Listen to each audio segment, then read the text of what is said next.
Assalamualaikum warahmatullahi wabarakatuh.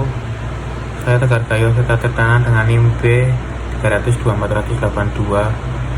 Saya akan mempresentasikan materi Micro Foundation of Consumption and Investment.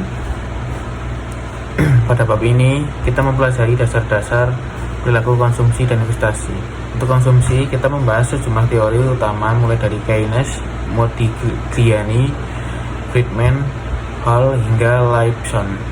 Untuk investasi, kita melihat mengapa investasi bergantung pada suku bunga real, faktor apa saja yang menggeser fungsi investasi, dan mengapa investasi sangat berfluktuasi selama siklus bisnis. Keynes Conjectures. Keynes mengumpulkan 3 hal penting tentang konsumsi. Yang pertama ada MPC, berada antara 0 dan 1. 2 ada APC, menurun ketika pendapatan meningkat. Yang ketiga, pendapatan saat ini adalah penentu utama konsumsi.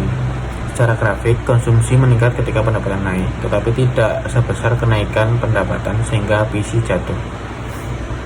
Data awal menunjukkan bahwa rumah tangga berpendapatan tinggi cenderung mengonsumsi lebih banyak, menabung lebih banyak, dan memiliki APC yang lebih rendah. Selain itu, ada koreksi kuat antara konsumsi dan pendapatan. Semua teman ini mendukung gagasan Keynes. Masalah pada fungsi konsumsi Keynes. Prediksi Keynes bahwa APC akan menurun dari waktu ke waktu ternyata tidak benar. Ketika pendapatan naik dalam jangka panjang, APC justru stabil. Simon Kuznets menunjukkan bahwa rasio C per Y tetap stabil selama beberapa dekade. Consumption puzzle ini menampilkan teka-teki konsumsi. Mengapa bukti jangka pendek mendukung Keynes, tetapi bukti jangka panjang tidak sesuai?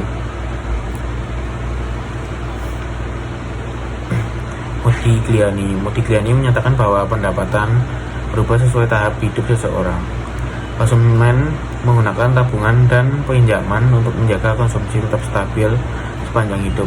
Modelnya menyamakan sumber daya sepanjang hidup dengan pengeluaran rata-rata. Untuk rumusnya itu C sama dengan W plus RJ per T sama dengan AW plus BJ. ACH menjelaskan konsumsi karena high income household memiliki APC lebih rendah, sedangkan secara agregat APC stabil. Selain itu, tabungan berubah secara sistematis sepanjang umur. Friedman membagi pendapatan menjadi pendapatan permanen YP dan transitory income YT. Konsumsi terutama bergantung pada pendapatan permanen. P menjelaskan mengapa APC turun pada rumah tangga berpendapatan tinggi, karena sebagian pendapatan mereka bersifat sementara. Dalam jangka panjang, APC stabil karena pendapatan naik, terutama melalui pendapatan permanen.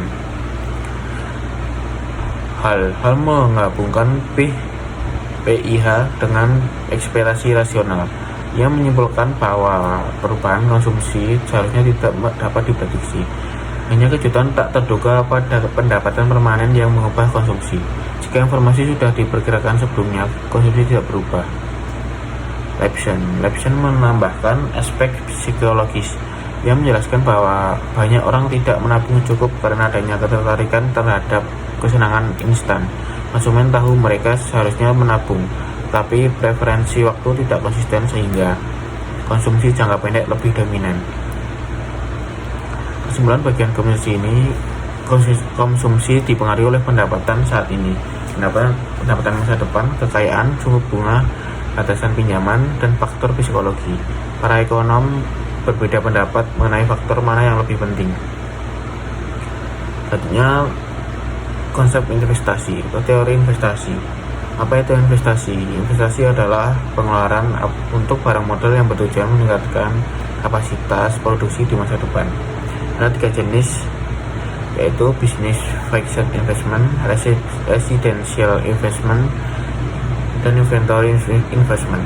Business fixed investment yaitu belanja perusahaan untuk membeli modal seperti mesin, alat produksi, dan bangunan pabrik.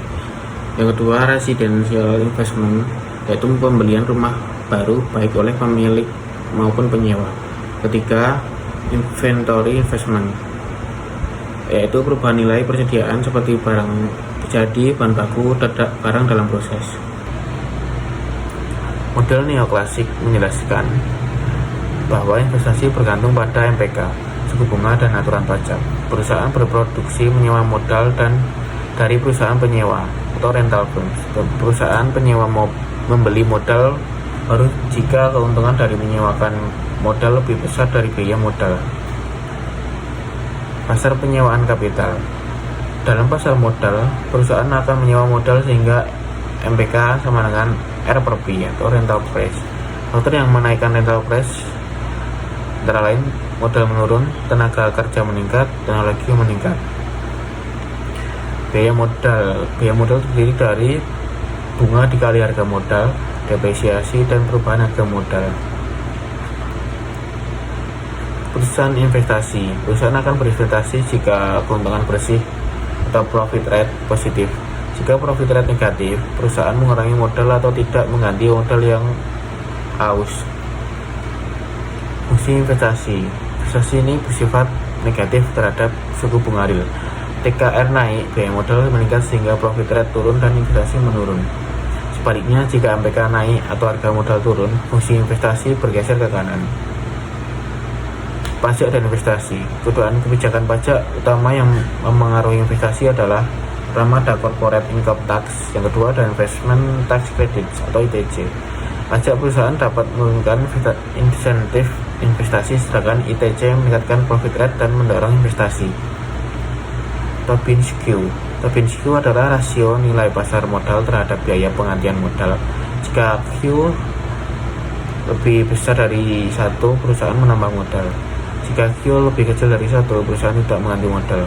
Hal ini sejalan dengan model neoklasik karena nilai pasar modal mencerminkan profitabilitas modal. Hubungan pasar saham dan GDP. Ada 3 alasan mengapa pasar saham mempengaruhi GDP. Jika profit turun, yang pertama ada jika profit turun, masa depan diperkirakan turun. Harga saham turun, Q turun, investasi turun, dan nadif turun. Yang kedua, harga saham turun mengurangi kekayaan rumah tangga, konsumsi turun, nadif turun. Yang ketiga, harga saham turun bisa mencerminkan perlambatan teknologi. Untuk jangka panjang turun. Financing constraints. Tidak semua perusahaan bebas meminjam. Ketika laba rendah, perusahaan dengan kendala pembiayaan sulit membeli modal baru meskipun investasi menguntungkan. Karena itu, kondisi keuangan perusahaan dapat mengaruhi respon investasi terhadap suku bunga. Sekian presentasi dari saya. Wassalamualaikum warahmatullahi wabarakatuh.